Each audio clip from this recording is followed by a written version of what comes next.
This the current origin story of the Fantastic Four. So we start off in Central Park, Manhattan. Mr. Fantastic being interviewed and he wants to know, what's the origin of the Fantastic Four? You been doing this for over a decade now.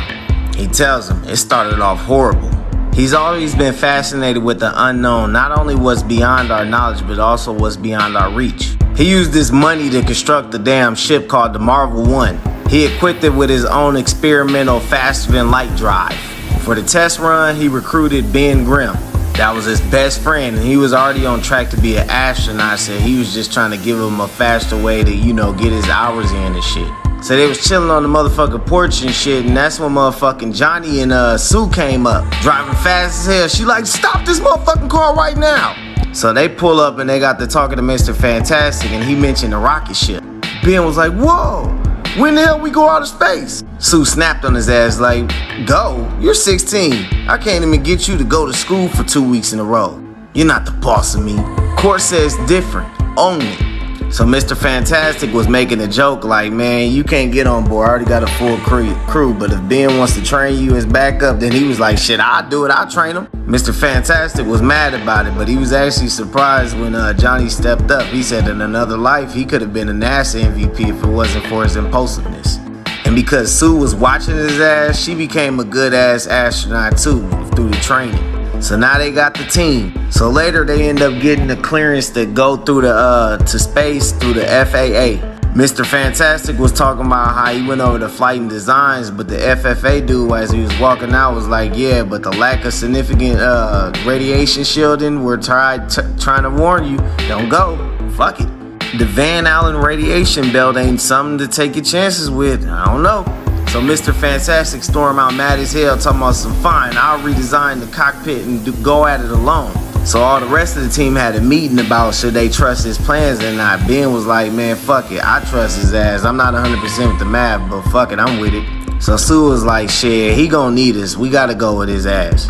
He always wanted to go to the stars and shit. We gotta make sure he remembers to come home. So they went into space, right? Shit was all clear for a second, but then something happened. The radiation alarm went off. They tried to get up out of there, but bam, they got irradiated. They had to make a crash landing, and while they was getting on there, Sue's power started getting off. She was disappearing and shit. Mr. Fantastic came to her and told her to calm down, and she was kind of calming down and shit. That's when Ben got mad and he started transforming. He picked up a tree and smacked the shit out of Mr. Fantastic. But his powers came on. That's when Human Torch got fucking mad and his powers popped on. Ah! Ah! Johnny, Reed, do something. Help me, help me. Imagine flames that go from you from head to toe, except you don't burn. Your skin, your hair, your organs are unaffected, but panic don't keep your brain from processing that for hours. It took him forever to calm down Johnny, but his trauma already set deeply in.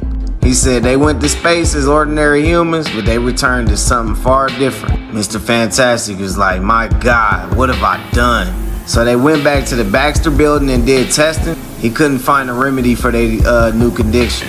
Sue, she took to her. She even showed brief flashes of her later force field powers, but they weren't aware of that at the time.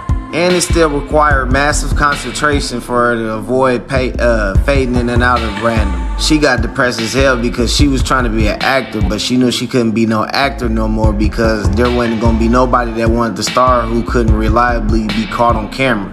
Ben wouldn't stop staring at his hands, too massive to die a phone, much less ever fly a plane again. And Johnny just sat in the dark. Ben's transformation was tragic, beyond belief, heart-wrenching. But while Ben lived in despair, poor Johnny lived in perpetual terror. He was the only one of them whose powers would be able to kill their ass, so he had to live alone, and that shit damn near drove him crazy. It haunted him day and night. Talk to me. Get back! What? I said get back! I'll be fine. You seem to have the flames under control. Well, I don't. Every time I get worked up, some nights I think I might have it actually licked, then I catch fire in my sleep. Gasoline, oil. I can't be around cars ever again. I can't be around people. I can't leave this room. What if I lose control? What if? Johnny, listen to me. You're a volatile young man by nature. True restraint has never been your strong suit. Before I keep going, I forgot to tell you, Johnny is 16. But that's not what I see when I look at you. I see a kid who's patient and focused enough to design and build an 8-barreled air-cooled engine from scratch. I know you're capable of composure, and I know that you can master this. So what? Even if I could leave this room, what do I do next? See my friends? They'll be terrified of me, and why not? Who wants to stand next to the Human Torch?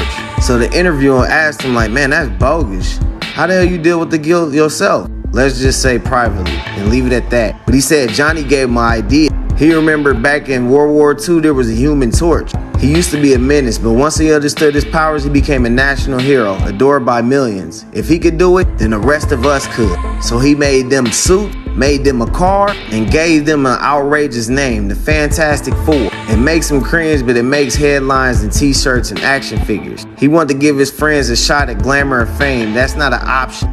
It's a necessity. I can make the world see them for who they truly are. If I could do that, maybe they'll forgive me and we could be a family.